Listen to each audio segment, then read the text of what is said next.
Welcome back to A Case for Cannabis. My name is Alfredo Matthew, and I'm here with Alicia Wingard, the co-founder and co-owner of Flora Terra. Nice to have you, Alicia. Thank you. This is a beautiful store. I'm so happy to be here in Santa Rosa, California. Tell me a little bit about where we are and how we got here. Of course.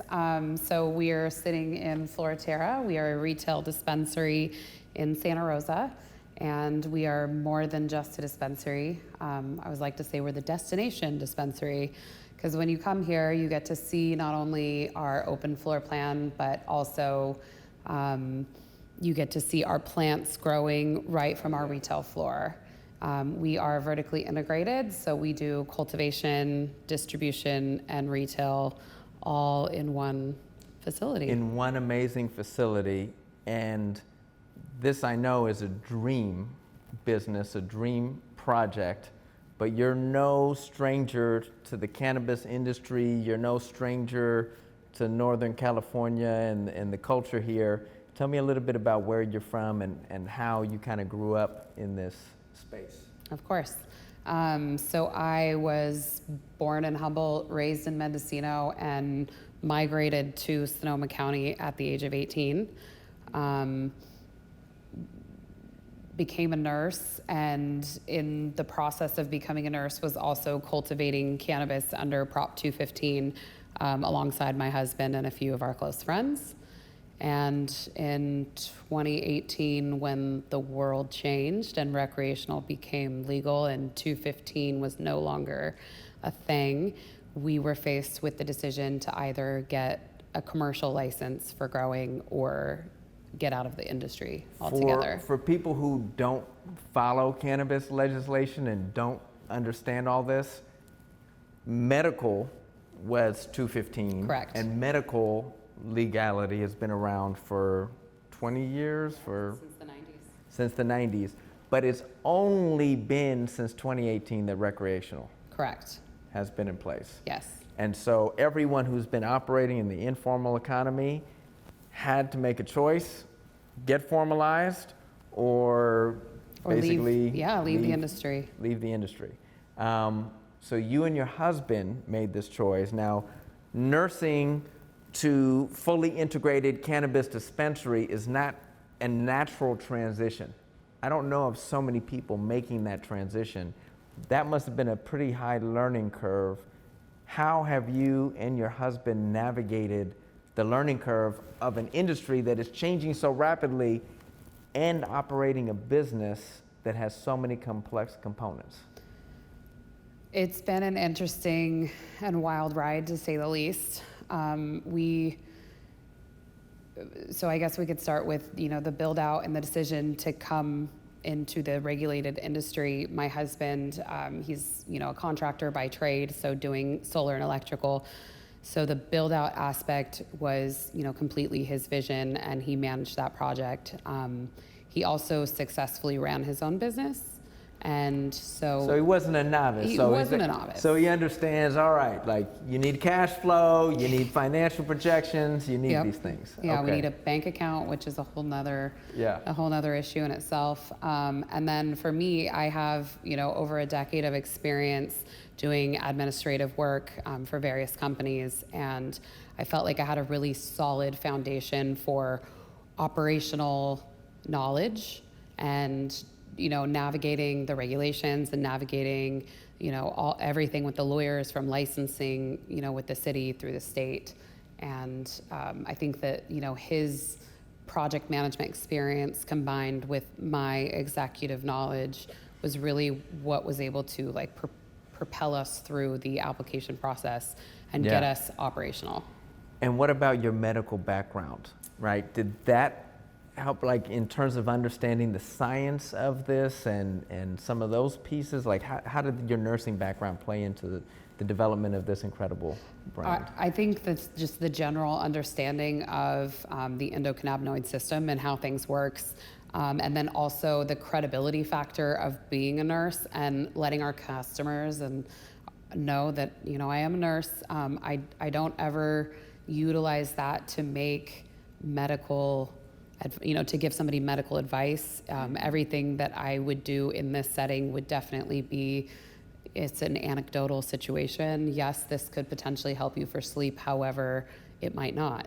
Yes, this could help you with anxiety, but it might not. So understanding how to guide people into product selection after hearing them out and figuring out what it is they need. So I think that's what separates us from other dispensaries. Wouldn't it be amazing if every person you hired in the store could have medical knowledge and cannabis knowledge and could guide that? Because so many people, I'm sure, are coming into the store saying, hey, I can't sleep, or I'm anxious, or, this is an issue.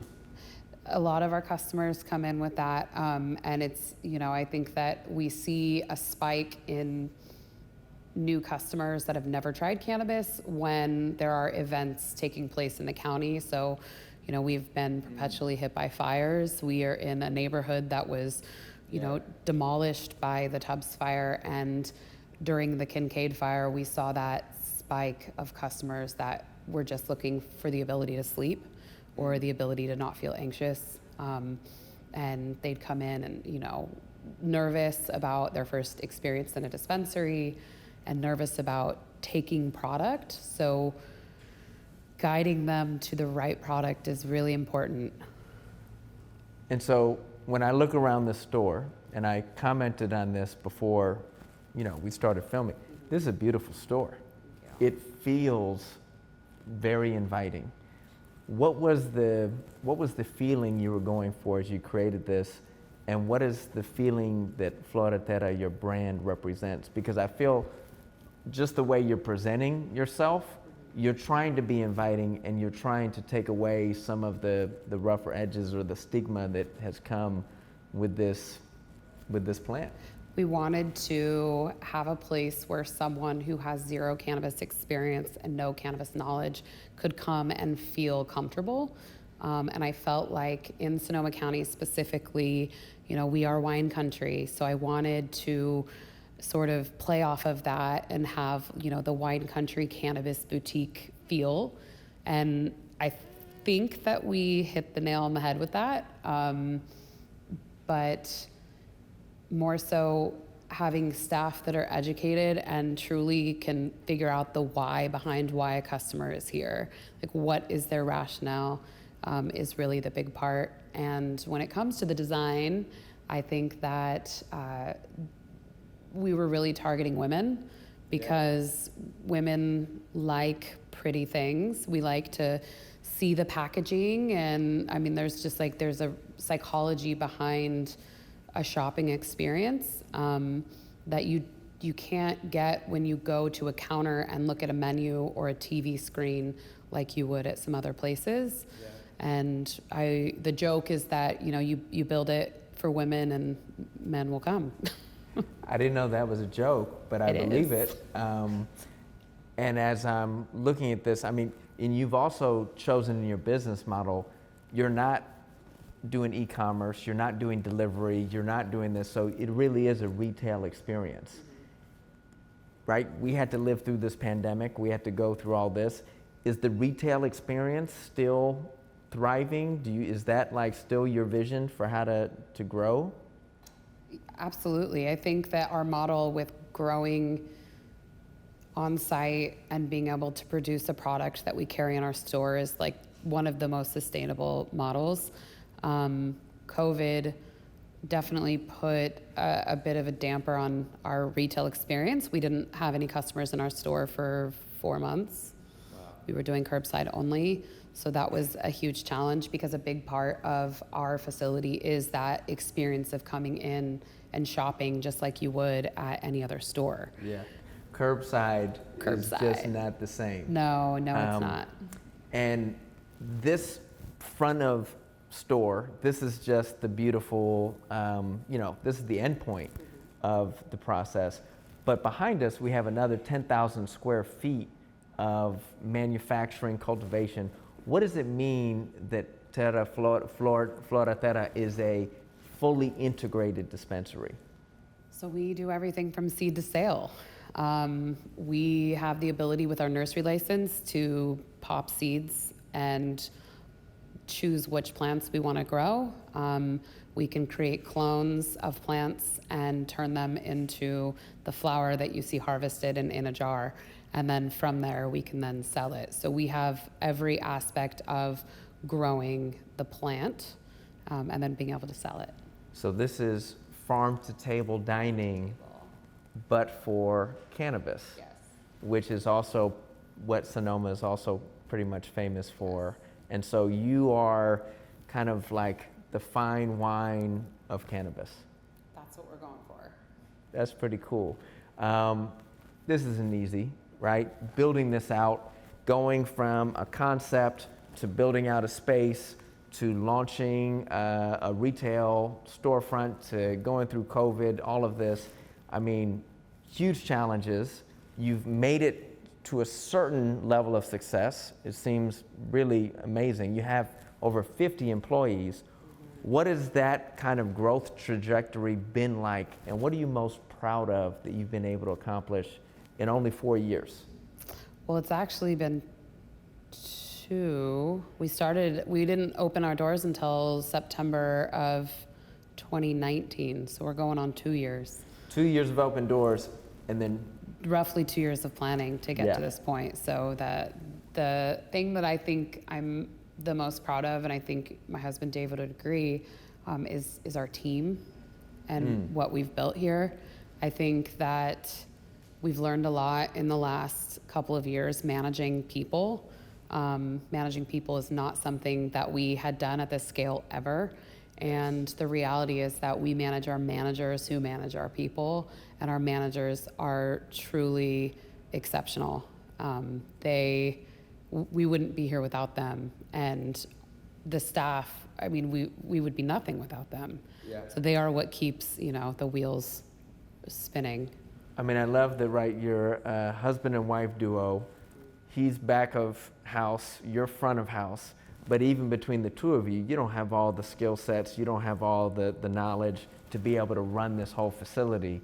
You're reliant on a talented workforce. Yes.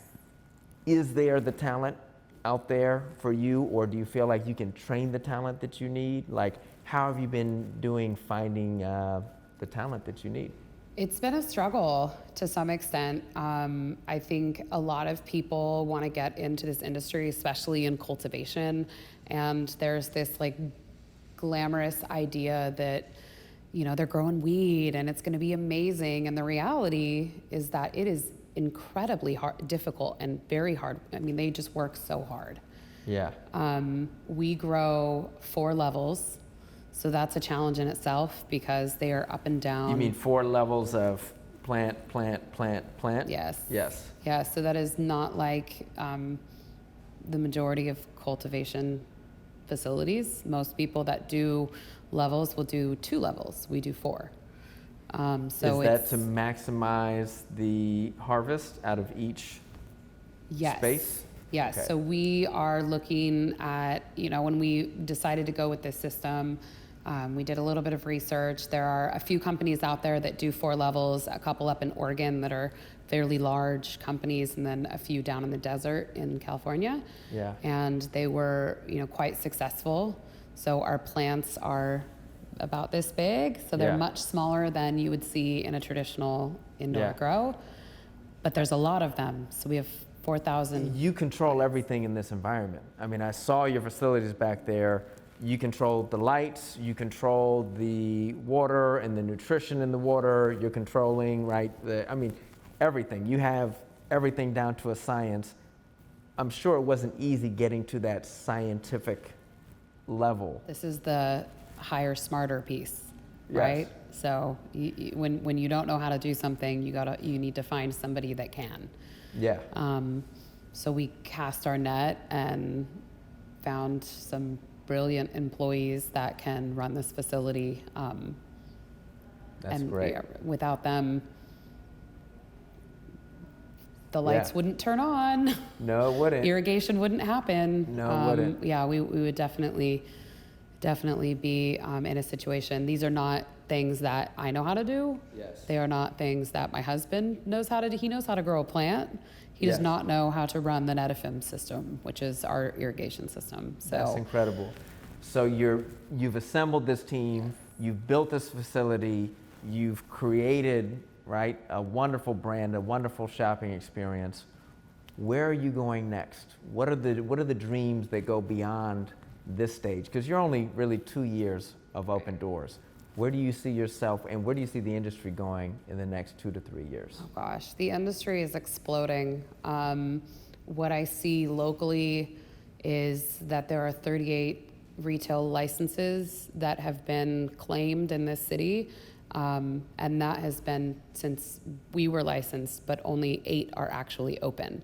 So I don't know that people understand the cost, operationally to get up and running. I don't know if those licenses are ever going to come to fruition, but for us, it's expansion. So we purchased an additional building where we would like to, go phase 2. We've recently are looking at additional retail locations within the city of Santa Rosa and also outside of Santa Rosa area, outside of Sonoma County.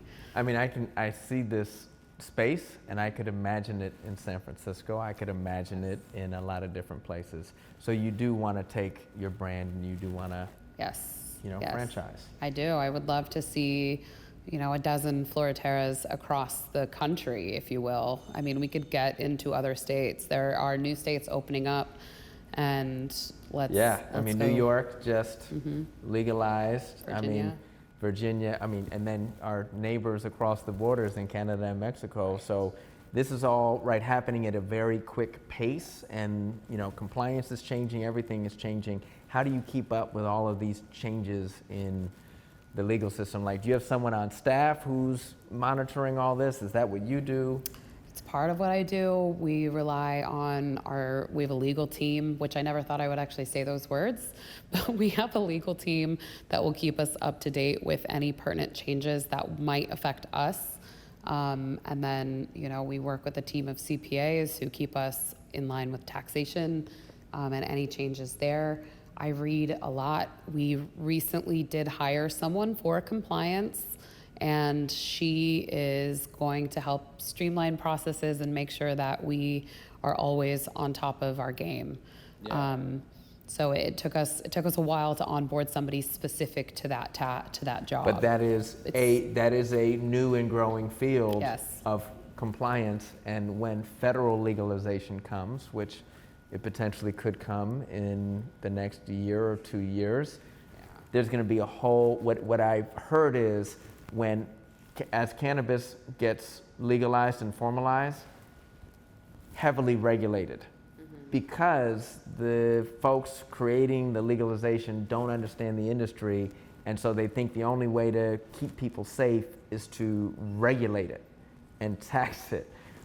What is, I mean, I know we're going to get into a call to action, but what is your sense about what the industry needs if it's going to grow and thrive? And I mean more from the legislative side. We need to make it accessible to people. So I think right now the traditional market is thriving because taxation is pricing people out of the regulated industry. People can't afford, there are people that cannot afford to come in here and pay upwards of 27% taxation. They just can't. It's not realistic. And so they are forced to purchase something from, their guy. And they don't know what's in those products or how it was grown. They don't know the potency, if it's an edible, if it's a concentrate. I mean, VapeGate 2020, right, or 2019, there was the vitamin E acetate in all of the cartridges that were from the black market, and it was causing a lot of respiratory issues with people because they're buying products that aren't tested. So if we want to see big change and we want to see the regulated market really take off, then we need to make it accessible to everyone. So there needs to be some systemic changes. Not so many barriers, not so much excessive taxation. There has to be some way that people can really access the industry and know that they're going to get a quality product, a safe product, all of these things. You've done so much, you have these big dreams. What are the fears that still keep you up at night? I mean, I know as an entrepreneur myself, it's all on you. right? There's a lot of responsibility here. What are some of the bigger challenges or fears that still linger? Failure. Yes. Failure. I think that's, and this is like the extreme pessimist in me. My husband, the visionary, is like, we're never going to fail. We're going to expand and it's going to be amazing. And we're just going to keep growth. And then, in the back of my head, it's always, what if we don't? What if something changes? I have 54 employees that I feel an obligation to. That's 54 mouths and their families. And that weighs heavily on me at times. So I think for us, it's just, how do we continue to be successful? What measures success? And how do we not fail? Yes. Well, part of that is the risk that you've taken because you didn't just start this business with your own money. You have friends and family, you have investors. I mean, there's a lot of, your employees are relying on this, your investors are relying on this, your community is relying on this, right? The city of Santa Rosa is taking a bet on you. There's many, many folks. So that comes with a lot of responsibility, and I'm sure that, the day-to-day operations are really hard. Can you imagine a time when you're not doing the day-to-day operations? Can you see a time in the future? And I know it's early in your journey. Is that something you're looking forward to? And if you didn't have to do the day-to-day operations, where would you like to put your time and your passion and your focus? I think this is just pivoting back to, wearing my nursing hat. My goal in all of this was to destigmatize the industry, was to create a space where people could come and purchase cannabis, legal cannabis, know exactly what they were getting, get advice from knowledgeable staff who could guide them into proper product selection. And I feel like we're there. Our customers appreciate what we're doing. Now, for me to pivot away from daily operations would free up my time, and I would love to educate. I would love to use Flora Terra as a platform for education. I don't know specifically what that looks like, but one of my goals was to do presentations at, senior centers and do community outreach and really educate people about what cannabis is, so we can break down that barrier and start having conversations. Well, I think that this series is a part of that education, Absolutely. right? Case for Cannabis. This experience that we're trying to cultivate is to really explore the issues, to really think about how we destigmatize, how we make this industry more accessible. What does education need to do? How can we create more formal pathways? Do you think that you might get back into education on a formal side, or through Flora Terra just as your brand, as a platform?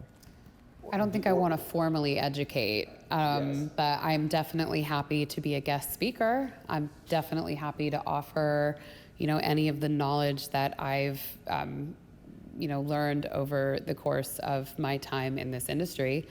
And I think that I think it's more community outreach. I'm a former teacher, so I love teaching, but I know it's Yeah. not for everyone, right? You're a nurse, you know your lane, but I do think that having your journey is something that people are going to really want to learn about and see. So I can see lots of different ways that you can give back and that you can share. Just ending with like a call to action. Where do you, if we have an audience out there, if you want to communicate something to them, what do you really want to leave folks with about your story, about your business, something that, a change you might want to see? I think we'll go with the change that I might want to see. And I think that we need to really address taxation. And this falls back into what we were previously talking about, is making this product legally accessible, creating pathways for equitable companies, and reducing waste. We have so much waste, and we are living in a time where we shouldn't have that much waste. We're required by law to tag every plant that we have in this facility.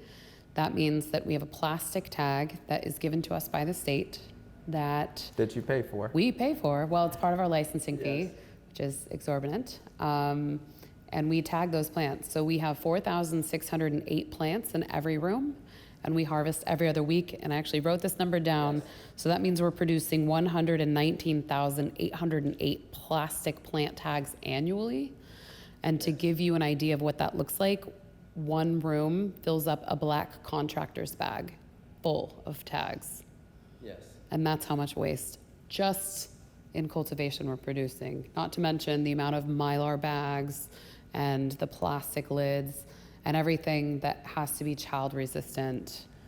So yes, excessive regulation, a lot of environmental impact, a lot of stress and onerous business practices that keep you from growing. What I've heard is there is no set pathway to profitability in the cannabis industry. We haven't figured it out. The industry is too nascent, it's too new, but it seems like you're on a great path. I'm very excited for you, for your husband, for Flora Terra, and we thank you so much for welcoming us into your business and your home. Thank you. I appreciate the time that you've taken. So. Wonderful. Thank you so much.